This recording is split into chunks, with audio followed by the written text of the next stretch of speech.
Não existe matéria provada nenhuma. Há uma alegação que foi feita por algumas organizações, o ministro reagiu, existe matéria para consumo público que vai alimentando esses dias, mas o ministro pronunciou-se.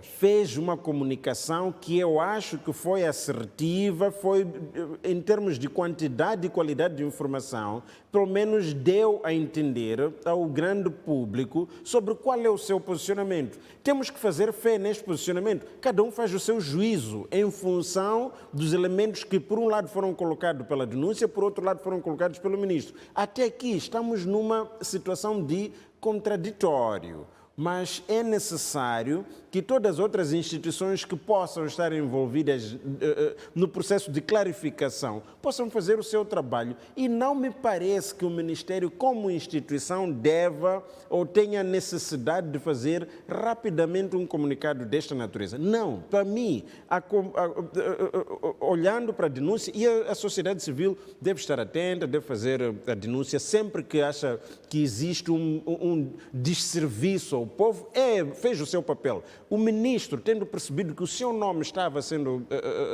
associado a uma prática indigna, reagiu. E reagiu muito bem, eu acho, com elementos muito claros. Agora, cabe às instituições darem seguimento. E esta instituição não me parece que seja o Ministério. Sim, o meu posicionamento é, apesar da colocação que o ministro fez, temos estado a dizer que a esposa de César não basta ser.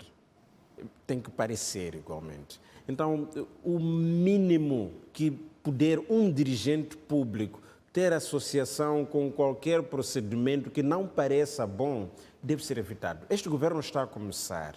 Este governo está a começar e tem estado a fazer declarações muito profundas de rompimento com práticas que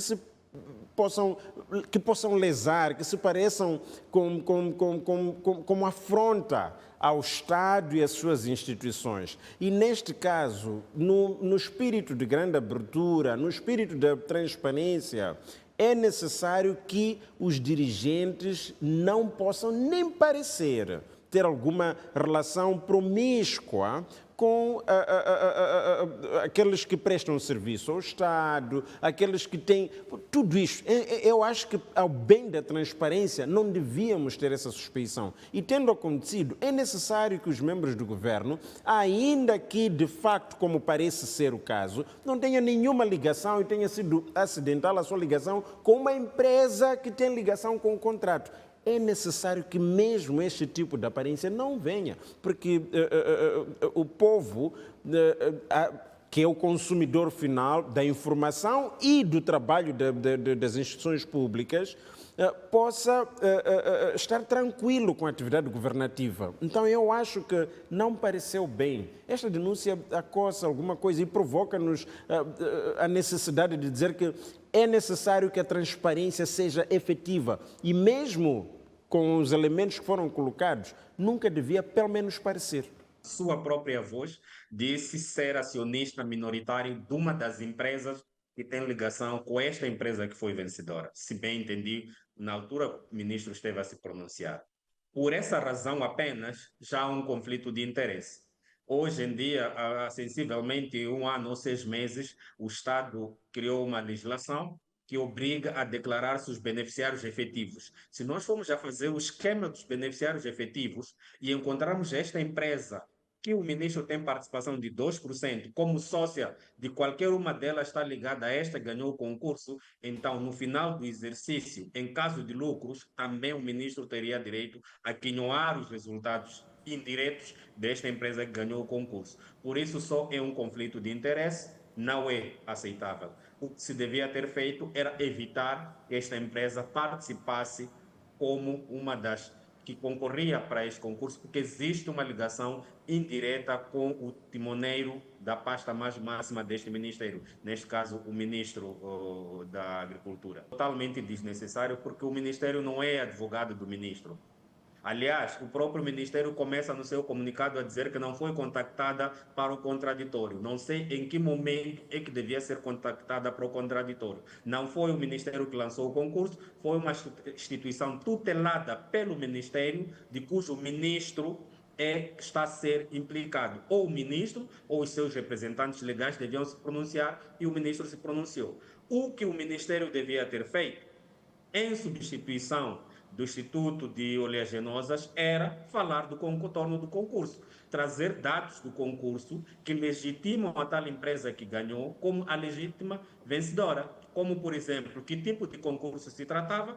Se nos lembrarmos, o representante do CDD esteve a dizer que existe o menor preço não é o único critério de avaliação, existem vários outros, o critério conjugado e outro, e mesmo com o menor preço, sim, pode uma proposta com um preço mais alto ganhar, desde que se justifica, porque o critério é menor preço avaliado.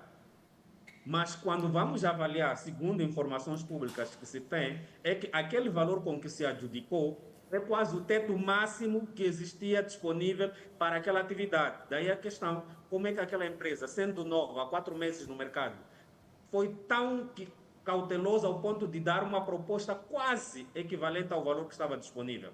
E as outras que temos conhecimento, que estão no mercado há um tempo, elas tiveram propostas abaixo. Então, há que questionar qual foi a razoabilidade.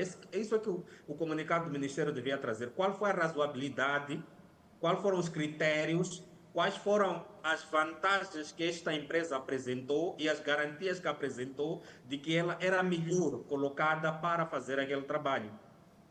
Então, esses elementos eram, sim, função ou da instituição que lançou o concurso ou do Ministério, em substituição, por ser instituição de tutela, a trazer esses elementos. Aí o comunicado teria mais substância para nos trazer ao público. Não sair em defesa do ministro, porque o Ministério não é advogado do ministro.